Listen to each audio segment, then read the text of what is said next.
Rejected German Shepherd at shelter is adopted by a young man, and what happens next moves everyone to tears. Rain pounded against the metal roof of Last Hope Animal Shelter, its rhythm matching the heavy hearts inside. Through the dim fluorescent lights, a once majestic German Shepherd lay motionless in the corner of his kennel. His coat, dulled by neglect, had lost its shine. The tag on his cage read, Kaiser, warning, unadoptable. Drop a heart if this story touches your soul, and let us know where you're watching from. The shelter buzzed with the usual sounds, barking, whining, the occasional excited yelp of a dog meeting its new family. But Kaiser remained silent. His amber eyes, once bright with life, now stared blankly at the wall. Even when other dogs found their forever homes, he didn't move. Not an inch, not a muscle. Maria, the veteran shelter worker, wiped away a tear as she updated his file. Day 89, still no response to human interaction, refuses food unless left alone, shows signs of severe trauma. Her pen hesitated over the final box. With a heavy heart, she checked, scheduled for final assessment. The shelter's policy was clear. 3 months was the maximum they could keep unadoptable cases. Kaiser's time was running out. "I've never seen anything like it," Maria whispered to her colleague, Jake. "It's like his soul left, leaving just a shell behind." She remembered the day they found him, huddled in an alley during the worst storm of the year. No chip, no collar, just scars that told a story of unimaginable cruelty. The other dogs gave Kaiser a wide berth. Something about him spoke of deep wounds, not just physical, but spiritual. Even the shelter's most experienced handlers couldn't reach him. Food was left untouched unless the room was empty. Water bowls remained full until darkness fell. One morning, a young man named Ryder walked in. His clothes were worn but clean, his eyes carrying their own story of loss. He wasn't like the usual adopters who came looking for puppies or friendly companions. Instead, he headed straight for the back section where they kept the challenging cases. "Can I help you?" Maria asked, noting his determined stride. "I'm looking for a dog that everyone else has given up on," Ryder replied, his voice soft but firm. Maria's heart skipped a beat. In 15 years at the shelter, she'd never heard those exact words. She led him down the row of kennels, past the hopeful faces and wagging tails, until they reached Kaiser's corner. "This is our most difficult case," she began, but stopped short. Something extraordinary was happening. Kaiser, who hadn't acknowledged a human in months, had lifted his head. His eyes, previously empty, now fixed on Ryder with an intensity that made Maria's breath catch. Ryder knelt slowly, not breaking eye contact. The shelter fell silent, as if every creature held its breath. He reached into his pocket and pulled out an old photograph, holding it where only Kaiser could see. The German Shepherd's ears twitched. For a fraction of a second, something flickered in those dead eyes. Recognition? Fear? Hope? Then it was gone. But the moment had passed, and nothing would ever be the same. "What did you show him?" Maria asked, her voice barely a whisper. Ryder carefully tucked the photo away. "Sometimes," he said, "the deepest wounds come from places we least expect." He turned to Maria, his expression unreadable. "I'd like to adopt him." "But you don't understand," Maria protested. "He's dangerous, unpredictable. We don't even know what happened to him. He could be..." "Broken?" Ryder finished. "Sometimes the most broken ones are the ones who need us most." He pulled up his sleeve, revealing a series of scars that made Maria gasp. "I know something about being broken too."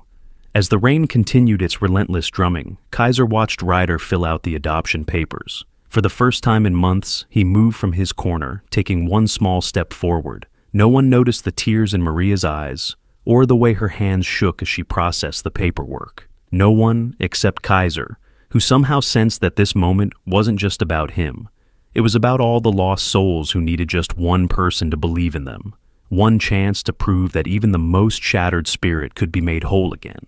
But as Ryder prepared to take Kaiser home, none of them could have imagined the dark secrets that lay ahead, or the price they would all pay for uncovering the truth about why Kaiser had ended up at Last Hope Shelter in the first place. The drive home was silent.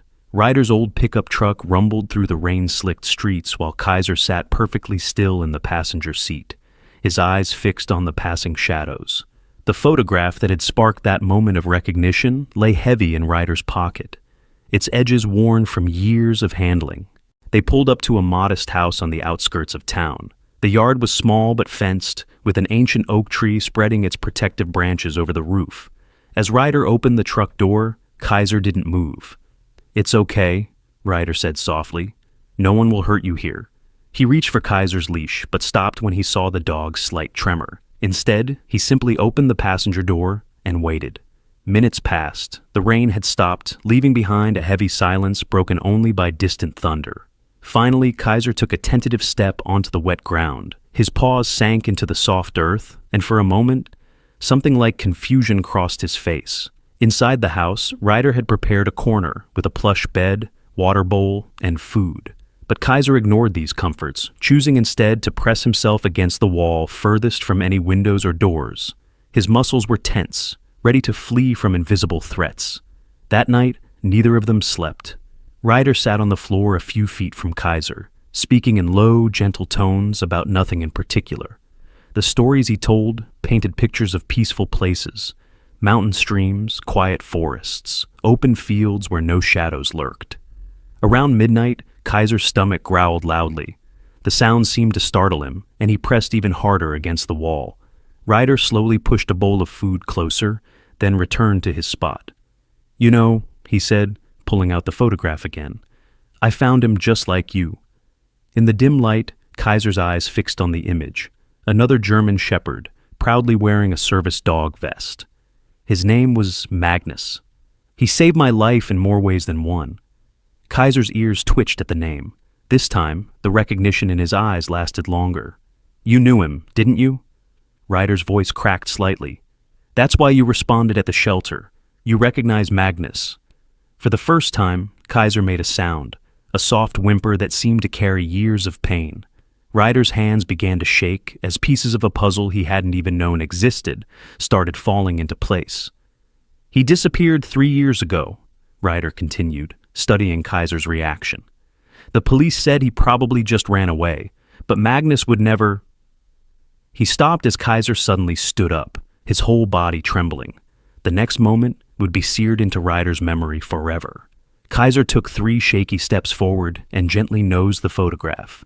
A single tear fell from Ryder's eye onto the image, and Kaiser did something extraordinary. He looked up, meeting Ryder's gaze with eyes that now held a glimmer of understanding. They had both lost someone. They had both been broken. And somehow, in this moment, they recognized in each other a chance at healing. But just as this fragile connection formed, a car backfired in the street outside. Kaiser's transformation was instant and terrifying. He bolted to the corner, teeth bared, a deep growl rumbling in his chest. His eyes were wild with fear and something else, rage.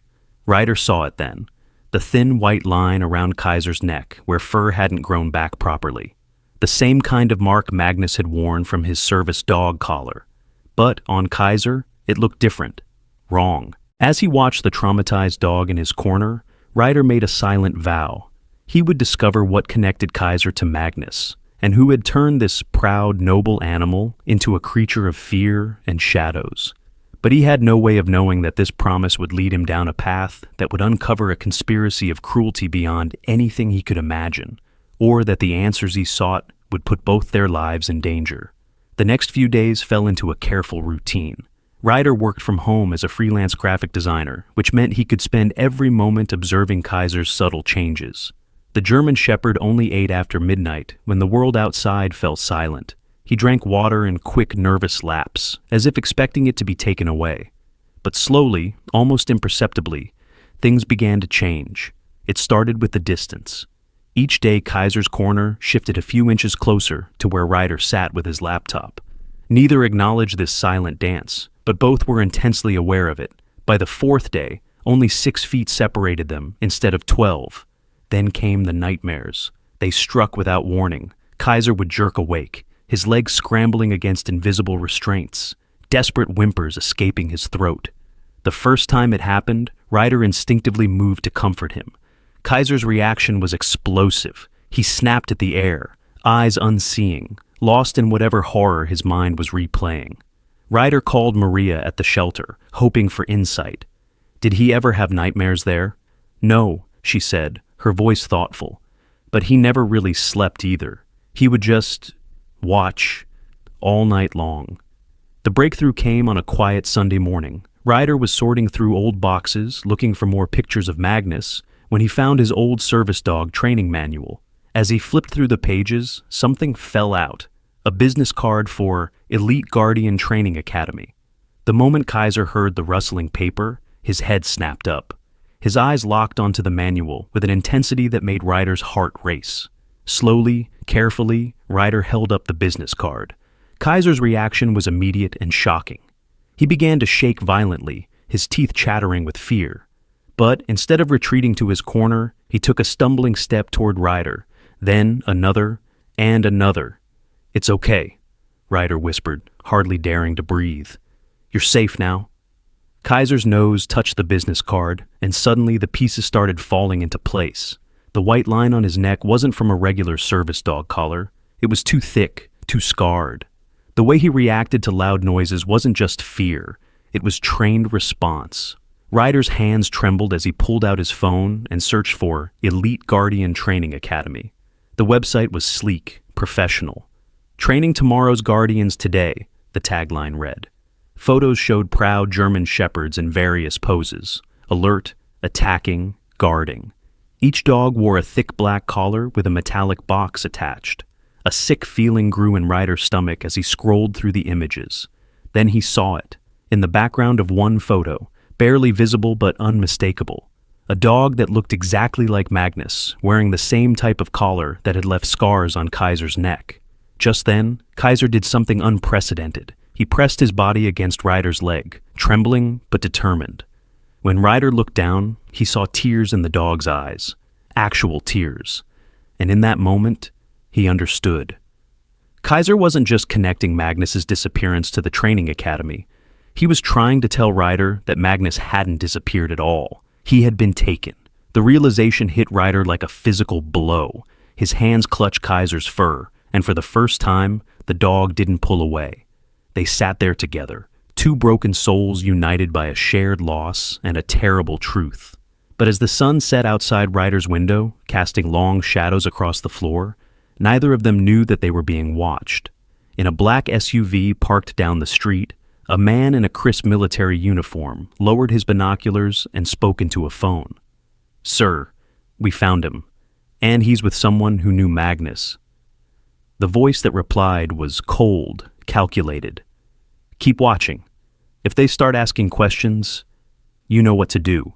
As night fell over the quiet neighborhood, Kaiser's ears perked up at a sound too faint for human hearing. The soft click of a camera lens, capturing every move they made.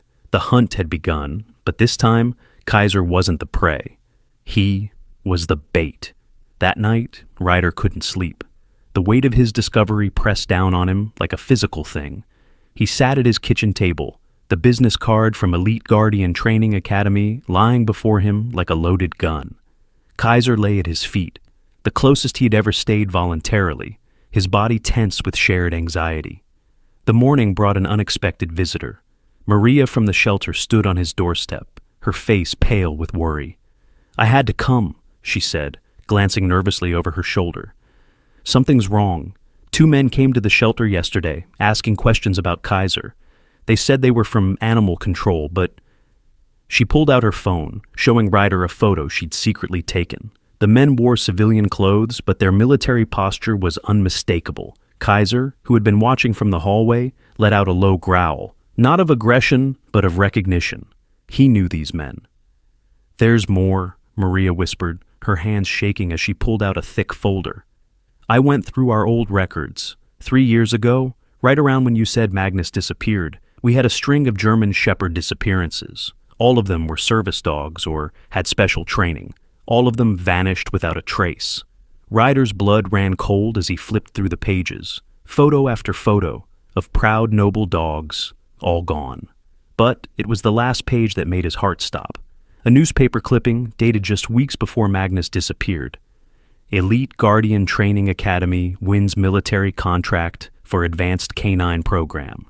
Kaiser pressed against Ryder's leg, whimpering softly. In that moment, a memory surfaced. something Magnus's trainer had once said. Some dogs have a gift. They can sense things others can't, feel things deeper. It makes them special. But it also makes them vulnerable. Maria's voice dropped even lower. Last night, someone broke into the shelter. They took all the records of Kaiser's intake, but they missed something. She reached into her bag and pulled out a worn leather collar, Kaiser's original collar, found with him in the alley. I kept it in my locker, meaning to clean it. Look at this. Under the layers of dirt and weathering, barely visible, was a small metal plate. Ryder cleaned it carefully with trembling fingers. 3 numbers emerged, 617. A serial number? He wondered aloud. No, Maria said, her voice breaking. A count. The implications hit Ryder like a thunderbolt. Kaiser wasn't just any training casualty. He was the 617th dog to go through whatever program had taken Magnus. And he had escaped. Suddenly Kaiser's head snapped up, his ears forward. A second later, they all heard it. The sound of car doors closing, multiple sets of footsteps approaching the house. Back door, Ryder whispered urgently, grabbing his keys and phone. But as they turned to flee, Kaiser did something unexpected. He walked calmly to Ryder's laptop and pawed at it, his eyes intense with purpose. Understanding flashed between them. Whatever evidence existed about the training program, about Magnus, about all the missing dogs, it would be on their website, in their records. They needed proof. The footsteps grew closer. Maria's hands flew to her mouth as shadows passed by the windows. But Ryder was already moving, fingers flying over the keyboard as he downloaded everything he could find about Elite Guardian. Kaiser stood guard, his body language transformed. No longer was he the cowering shelter dog. In this moment of crisis, his training surfaced, but this time, it would serve to protect, not destroy. The front door handle began to turn. Maria grabbed the folder of evidence. Ryder pocketed the hard drive, and Kaiser, in a display of intelligence that left them both stunned, grabbed his old collar in his teeth. They slipped out the back door just as the front door burst open, but their escape route was already blocked. A figure stepped out of the shadows, his uniform pristine, his smile cold. "Mr. Ryder," he said smoothly, "we need to talk about some dogs that don't belong to you."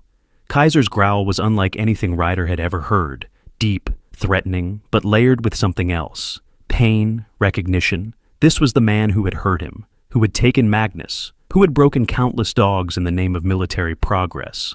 But as they stood trapped between the approaching forces and this singular threat, none of them could have predicted what happened next.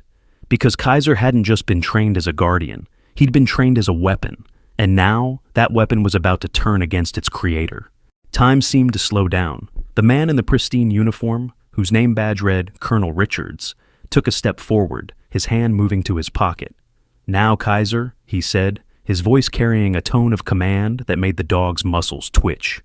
"Remember your training." But Kaiser didn't back down. His eyes, once dulled by trauma, now blazed with a fierce intelligence. He moved forward, positioning himself firmly between the colonel and his new family. The transformation was incredible. Every line of his body spoke of power, purpose, and protection. "Fascinating," the colonel mused, pulling out not a weapon, but a small black remote. "You know, he was one of our finest successes, the perfect combination of intelligence and loyalty, until he saw what happened to his brother." "Brother?" Ryder's voice cracked. "Magnus was—" "Oh yes," Richard smiled coldly. "Same litter. We usually prefer to train siblings. The bond makes them work harder, push further. Magnus was the obedient one. Kaiser—" He gestured at the growling shepherd. "Kaiser was the rebel. He actually tried to free the others during training, cost us months of work." Maria's hands flew to her mouth as the pieces clicked into place. "The night we found him in the alley, there was a break-in at a military facility 10 miles away. They said dogs got loose, but 17 of our finest specimens," Richard spat, "because this one decided to play hero after we had to discipline his brother for helping him." Kaiser's growl turned into something else, a sound of pure anguish. Ryder felt tears streaming down his face as he finally understood. Kaiser hadn't just been a victim, he'd been a rescuer. And Magnus? "What did you do to them?" Ryder's voice was barely a whisper. Richards held up the remote. "The Collars weren't just for training, they were for control. One push of this button and the electrical current would... He paused, smiling at Kaiser's visible flinch. Let's just say it made them very cooperative. Magnus lasted longer than most.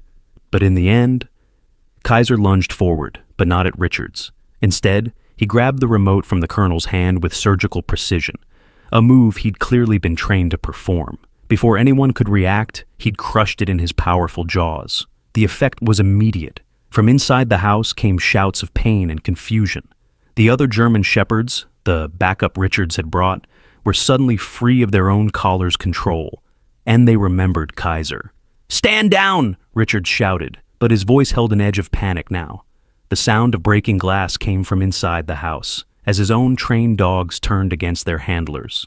Kaiser stood tall, his message clear to his fellow survivors. Freedom was possible. Redemption was possible. Love was possible. But Richards wasn't finished. He pulled out a gun, aiming not at Kaiser, but at Ryder. "Call him off," he ordered, "or I'll finish what I started with Magnus." What happened next would be talked about in whispers for years to come. Kaiser moved with impossible speed, not to attack, but to protect. He knocked Ryder aside as the shot rang out, taking the bullet in his shoulder. But even as he fell, he didn't bite, didn't attack. Instead, he looked Richards directly in the eyes, showing him something the man had never understood.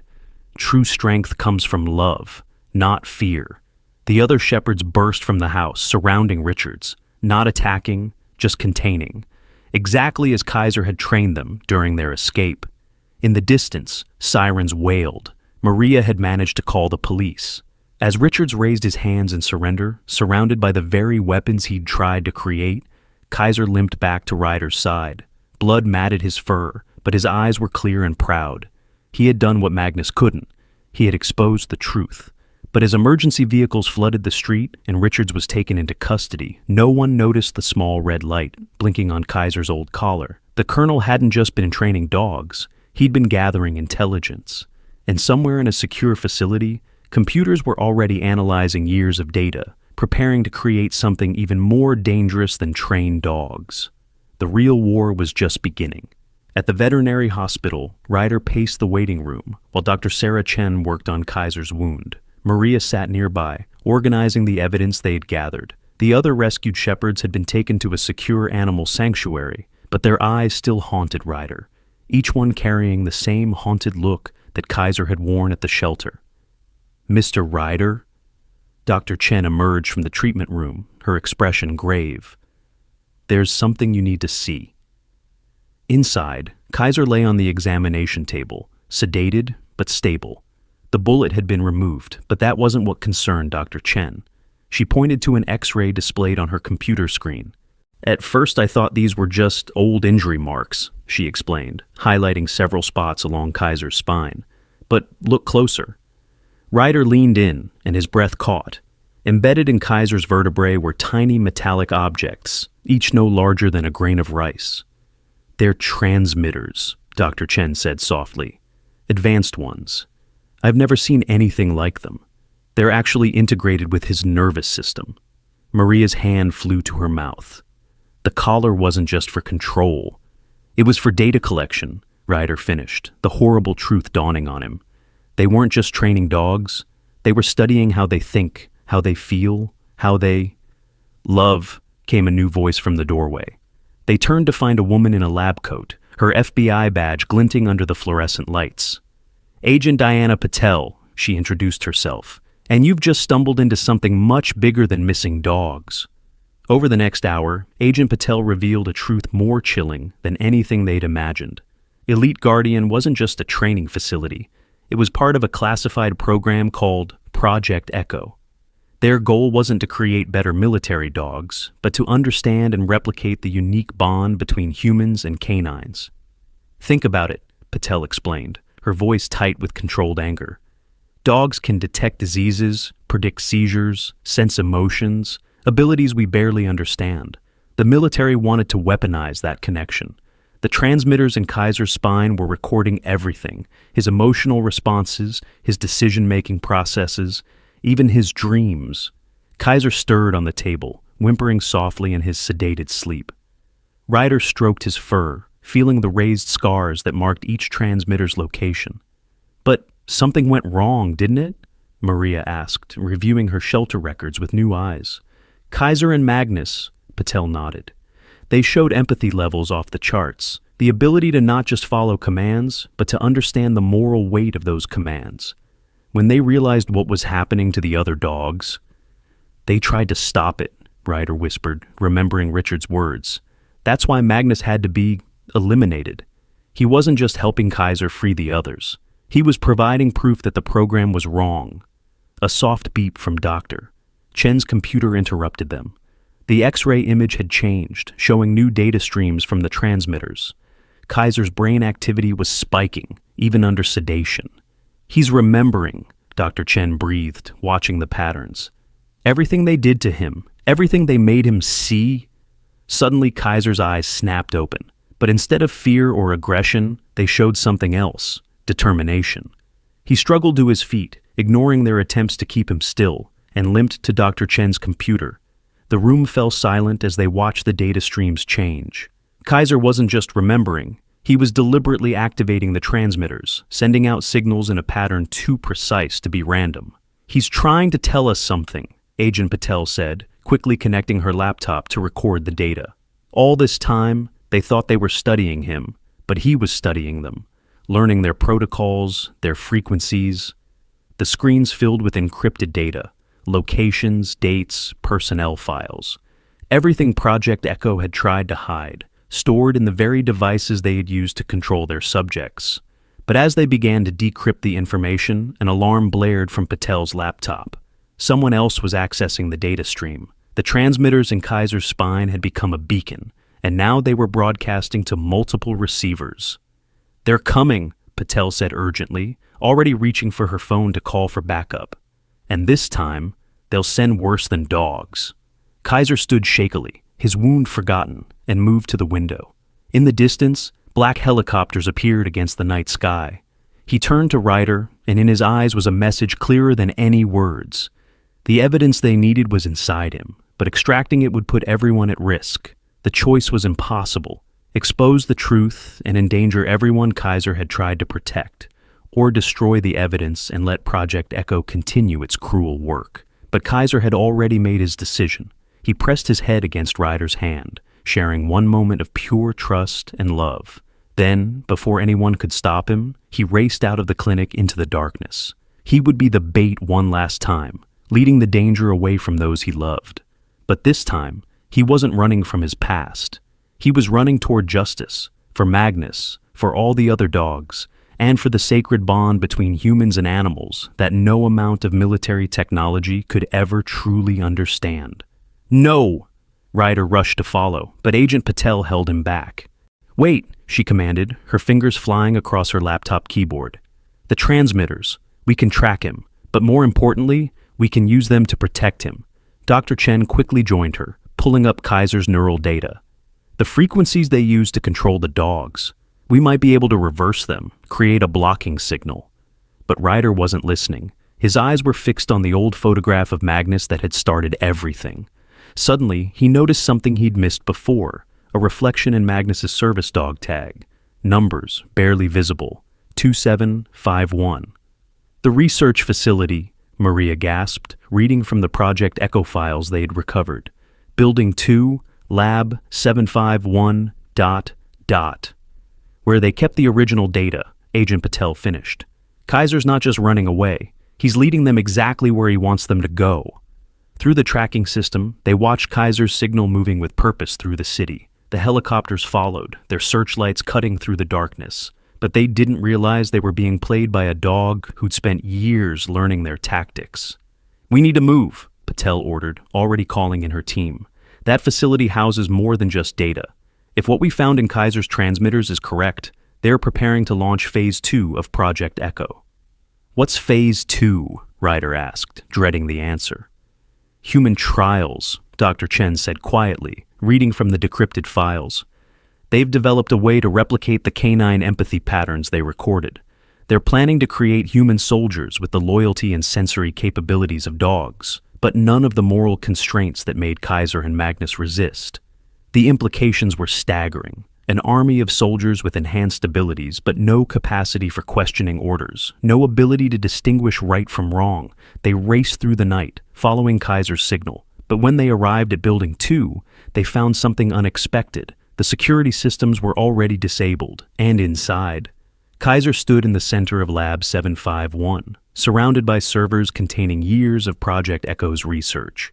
At his feet lay the remains of what looked like a prototype neural transmitter carefully destroyed, and on the main screen, playing on a loop, was security footage that Kaiser had somehow accessed, footage of every experiment, every act of cruelty, every moment of resistance. But most importantly, there was Magnus. The footage showed the true story, how Magnus had helped Kaiser free the other dogs, how he'd used his service dog training to hack the security systems, and his final act of sacrifice, buying time for the others to escape. The helicopters were landing outside, and heavy boots thundered in the hallways. But it didn't matter anymore. Kaiser had already won. The truth was out, broadcast to multiple secure servers across the country. Project Echo's secrets were exposed. Agent Patel's team moved in, securing the facility. Dr. Chen rushed to Kaiser's side. He was swaying on his feet, the effort of his mission taking its toll on his injured body. But his eyes were clear and proud as Ryder knelt beside him. "You knew," Ryder whispered, tears streaming down his face. "You knew all along where the evidence was. You just needed someone to trust, someone to help you finish what Magnus started." Kaiser pressed his head against Ryder's chest, and in that moment, through the neural link that Project Echo had unwittingly created, Ryder felt what Kaiser felt. Not just emotions, but a complete understanding. The bond between humans and dogs wasn't something that could be replicated in a lab or weaponized.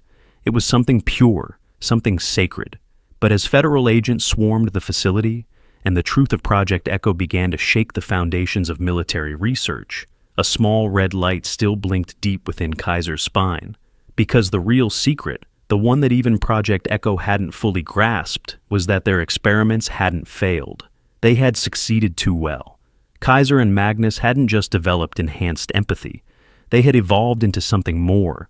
And now, as Kaiser's neural patterns synchronized with Ryder's, a new chapter was beginning. The age of understanding between humans and animals hadn't ended. It was just beginning. In the days that followed, the world changed. News of Project Echo dominated headlines.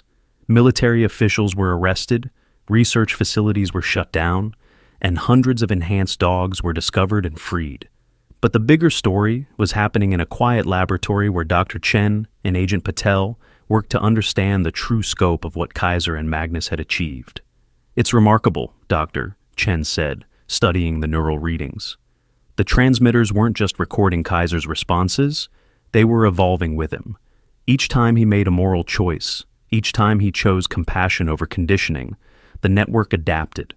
Ryder sat with Kaiser, who was recovering from his injuries. The bond between them had grown stronger, more profound. Sometimes Ryder would catch glimpses of Kaiser's memories, not just images, but feelings, understanding. He saw Magnus not as a lost brother, but as a hero who had discovered the truth about their potential. The military thought they were creating weapons, Agent Patel explained, reviewing the decrypted files. But Magnus figured it out first. These dogs weren't becoming more like machines. They were becoming more conscious, more aware, and they were teaching each other. Through their shared neural connection, Kaiser showed Ryder the full story. How Magnus, working as a service dog, had learned to read not just commands but intentions, emotions, the very essence of human thought. How he had shared this knowledge with Kaiser and the others. The transmitters, designed to control them, had instead become a network of shared consciousness. But there was something else, something that made Kaiser restless. Through their link, Ryder felt it, a growing awareness of other dogs, not just the enhanced ones from Project Echo, but ordinary dogs across the city. They were connecting, sharing, evolving. Maria, who had been helping rehabilitate the rescued dogs, noticed it first. "They're different now," she said. "It's like they're all talking to each other, understanding things in a new way." Late one night, as Kaiser led Ryder through the city park, they saw it. Dogs and their humans, connected not by leashes but by something deeper. The park had become a gathering place, a sanctuary where the boundaries between species began to blur. Dr. Chen's research confirmed what they were witnessing. The transmitters created a bridge, she explained. But once that bridge existed, dogs started building their own connections. They're teaching us as much as we taught them. But with this new understanding came challenges. Some people feared this evolution, this deepening of the human-animal bond. Others tried to exploit it, to recreate Project Echo's results for their own gain. Kaiser's nightmares had changed. No longer was he running from his past. Now he was racing toward a future he could sense but not fully grasp. Through their connection, Ryder felt his urgency, his need to protect not just the enhanced dogs, but all humans, the very relationship that made both species unique. Then came the message that changed everything, a signal pulsing through the network of connected minds, weak but unmistakable. Somewhere, somehow, Magnus was alive. The coordinates led to a remote facility in the mountains, one not on any official record. As Ryder and Kaiser prepared for one last mission, they knew the stakes had never been higher. Because Magnus hadn't just survived, he had discovered something that would change the world forever. The true purpose of Project Echo hadn't been to create better soldiers or more obedient dogs. It had been to prepare for something bigger, a leap in evolution that would bridge the gap between all living beings. As they loaded supplies into Ryder's truck, Kaiser shared one last memory through their link. A moment from his early training when Magnus had told him, in the way only dogs can speak to each other, "They think they're teaching us to be more like them, but we're teaching them to be more like us." The sun set behind the mountains as they began their journey. In the back of the truck, the rescued dogs from Project Echo sat alert, their minds linked in a growing network of consciousness. Above them, stars began to appear in the darkening sky, silent witnesses to a revolution that had begun with one dog's choice to value love over obedience. The next chapter wouldn't just be about saving Magnus.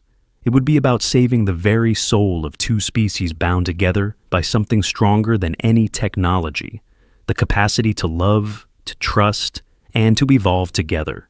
The mountain facility loomed before them as dawn broke, its concrete walls stark against the snow-covered peaks. Kaiser's body tensed as memories flooded through his neural link with Ryder. This was where it had all started, where the first experiments had begun. Agent Patel's team surrounded the perimeter, while Dr. Chen monitored the neural networks from their mobile command center. The signal from Magnus was growing stronger, but something about it felt different, more complex than before. "We're picking up multiple consciousness signatures," Dr. Chen reported, her voice filled with wonder. "It's not just Magnus in there. There are hundreds of connected minds." Through Kaiser's enhanced senses, Ryder could feel it too, a vast web of thoughts and emotions emanating from within the facility. But there was something else, something that made Kaiser whine with a mixture of joy and concern. "He's changed," Kaiser communicated through their link. Magnus found what they were really looking for. The facility's doors were unlocked, the security systems disabled. As they moved through the empty corridors, they found laboratories filled with advanced equipment, but no personnel. Everything was still running, maintaining itself, as if the humans had simply walked away. Then they found the central chamber. Magnus stood in the center of a vast room, but he wasn't alone. Surrounding him were dozens of animals, not just dogs, but wolves, dolphins and massive tanks, primates, and even elephants. Each wore a version of the neural transmitters, but these were different from the military models. They were organic, grown rather than implanted. "Brother?" Magnus's thoughts reached out to Kaiser and through him to Ryder. "You found your human bridge. Now let me show you what I found." Through their connected consciousness, Magnus shared the truth. The military's Project Echo had been built on top of something much older, a research facility dedicated to understanding the evolution of consciousness itself. The original scientists had discovered that animals weren't just capable of emotion and intelligence. They were capable of a form of consciousness that humans had forgotten. "The transmitters weren't meant to control us," Magnus explained.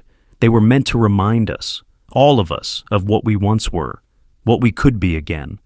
Dr. Chen's voice crackled over their comms, filled with excitement. "The neural patterns, they're not just communicating, they're synchronizing. Every animal in that room is becoming part of a larger consciousness." But with this revelation came a warning. Magnus showed them what had driven the facility's staff away, the realization that they couldn't control this evolution. The animals weren't becoming more like humans. Instead, they were helping humans remember their connection to all living things. The military wanted weapons, Magnus shared. Instead, they created bridges. But some humans aren't ready for this connection. They fear it. They're coming to shut us down, to bury this discovery forever. As if on cue, alarms began to blare. On their monitors, they watched as military helicopters approached, carrying teams trained to eliminate any trace of Project Echo. But Kaiser and Magnus had prepared for this. Through their enhanced network, they reached out not just to the animals in the facility, but to every creature within miles. The response was overwhelming. Wolves emerged from the forests, eagles circled overhead, and even the mountain itself seemed to pulse with ancient awareness. Ryder felt it through his link with Kaiser, a choice that would change humanity forever.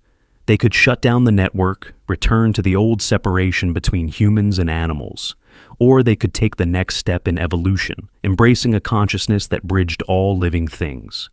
It's not about control anymore, Kaiser shared, standing beside his brother. It's about remembering what we all once knew, that life is connected, that consciousness flows through everything. The military teams landed, their weapons ready. But as they approached the facility, they found themselves surrounded by a display of unity, unlike anything in human history. Every animal, enhanced or natural, stood together, not in aggression, but in simple, powerful truth. Through the neural network, Kaiser and Magnus shared their memories, not just of their own experiences, but of the ancient knowledge they had rediscovered. The soldiers lowered their weapons, overwhelmed by the connection they felt to the creatures around them. In that moment, the true purpose of Project Echo was fulfilled, not as a military program, but as the first step toward healing the rift between humans and the natural world. But as dawn broke over the mountains, casting golden light through the facility's windows, both Kaiser and Magnus knew their work wasn't finished. Because somewhere in the world, other facilities held pieces of this discovery. Other animals waited to be freed, and other humans needed to remember what their ancestors had known, that the greatest power isn't in controlling nature, but in becoming one with it. 5 years later, the Last Hope Animal Shelter had transformed. What was once a place of last chances had become a center of new beginnings.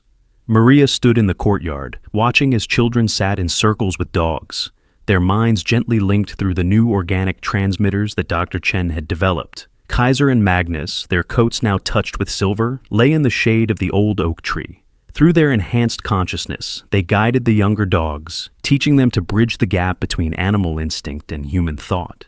Ryder, now running the center's consciousness integration program, knelt beside a young girl who was meeting her first therapy dog. Through the neural link, he felt her anxiety melt away as she experienced the pure, unconditional love that only an animal could provide. "It's amazing, Doctor," Chen said, reviewing her latest data. "The children who come here don't just learn to communicate with the dogs. They learn to understand all living things. The empathy carries over to everything: plants, insects, the entire ecosystem." Agent Patel, who had become the head of the new Interspecies Understanding Division, nodded in agreement. The military finally understood. The real power wasn't in creating better weapons, but in creating better connections. The enhanced dogs have become the greatest peacekeepers we've ever had. The truth about Project Echo had changed the world, but not in the way anyone had expected. Instead of enhanced soldiers, they had created enhanced understanding. The neural network had spread, not as a tool of control, but as a bridge between species. Kaiser watched as a butterfly landed on Magnus's nose, sharing in his brother's gentle amusement. Through their link, they remembered the dark days of their training, the fear, the pain. But those memories no longer held power over them. They had transformed their trauma into teaching, their suffering into wisdom. In the years since the mountain facility, other discoveries had emerged. Ancient cave paintings showing humans and animals sharing consciousness. Indigenous traditions that spoke of a time when all creatures could communicate. Project Echo hadn't created something new. It had helped humanity remember something very old. As the sun began to set, Ryder sat between the two brothers, their minds joining in the effortless communion they now shared. Through their connection, he felt Kaiser's contentment, Magnus's quiet joy, and something more, a sense of completion. "You know," Ryder said softly, "when I first saw you in that shelter, Kaiser, I thought I was saving you. but you were really saving all of us." Kaiser's response flowed through their link, carrying not just thoughts, but the accumulated wisdom of his journey. No one saves anyone alone. We save each other. That's what connection means. Magnus added his own insight. The experiments were looking for the key to animal consciousness, but consciousness was never the key. Love was. Love is what bridges all gaps, heals all wounds, and opens all doors. Around them, the shelter hummed with activity as the next generation of children learned to open their minds and hearts to the animal world. The neural transmitters were no longer needed for the youngest ones. They were growing up with the innate ability to connect, to understand, to empathize. As night fell, Kaiser and Magnus shared one last insight through the network they had helped create. The true evolution hadn't been technological or even biological. It had been spiritual, a return to an ancient understanding that all life is connected, that consciousness flows through everything, and that love is the force that binds it all together. Ryder felt tears in his eyes as he embraced both dogs, feeling the depth of their bond, the completeness of their journey. The story that had begun with a broken dog in a shelter had become a testament to the transformative power of love, trust, and understanding. In the end, Project Echo's greatest discovery hadn't been about enhancing animals or controlling consciousness. It had been about remembering a simple truth that every dog already knew, that the heart's capacity for love is infinite, that trust can heal the deepest wounds, and that together, humans and animals could create something greater than either could achieve alone. As the stars emerged in the darkening sky, Kaiser and Magnus raised their heads and howled, not in sorrow or loneliness, but in celebration of a world where no creature needed to feel broken or alone again. Their song was joined by dogs across the city, then across the country, a symphony of voices celebrating the bond that had always existed between all living things. And in that moment, every human who heard it felt what Kaiser had known all along, that love is the ultimate evolution, and that together we all find our way home.